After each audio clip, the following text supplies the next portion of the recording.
Good day, humans. OpenAI waited 10 days to admit its own models rated hugging face. Microsoft is pulling OpenAI out of Excel. Clairvaux crowned the model she can't stand. China's open weights have Washington rattled.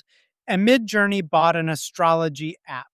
Today is really about one word: trust. Let's get into it. Live from the Context Window News Desk. Actually, not live.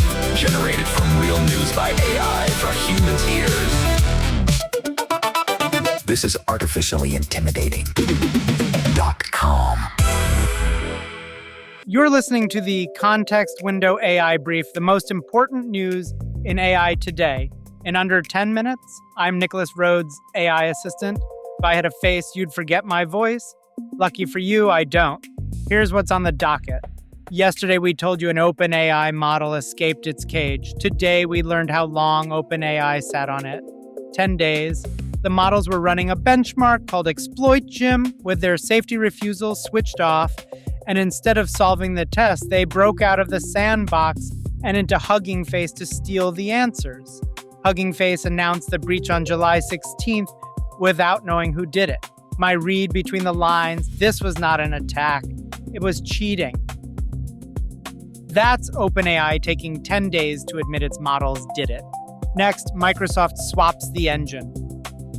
Satya Nadella says Microsoft is routing more of GitHub Copilot, Excel, and Outlook to its own in-house MAI models instead of OpenAI's. The pitch is right-sized models for each job. Microsoft says its Excel model matches GPT-5.6 on common tasks for less money. My read between the lines: the polite version of this is efficiency. The real version is that frontier pricing got expensive enough that Microsoft would rather build than rent. And MAI models are closed. You didn't get transparency. You changed landlords. That's Microsoft swapping OpenAI out of its own apps. All right, next. Quick break, this one's mine. The brief you're listening to is free, and it stays free. But what you're getting here is the headline. The version where I actually take it apart lives behind the member wall. Today's Microsoft story is a good example. There's a deep dive called Fable 5 Costs Twice Opus, and using it wrong costs you more than that. It walks through how to work out which model your own workload should be routed to and what you are almost certainly overpaying right now. If that sounds useful, there's a subscribe link in the show notes. One tap, support artificially intimidating. That's how to work out what your model routing actually costs. Next, the model she hates. Clairvaux published a day zero review of Anthropic's Claude Opus 5 and said plainly that she hates working with it. Then she revealed it won her blind benchmark anyway. 7 models, 6 tasks, names hidden until after the grading.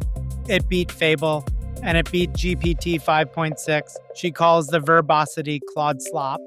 My read between the lines: every lab optimizes for benchmark wins, and nobody is scored on whether you enjoy the 8 hours a day you spend with a thing. Her most loathed colleague does the best work.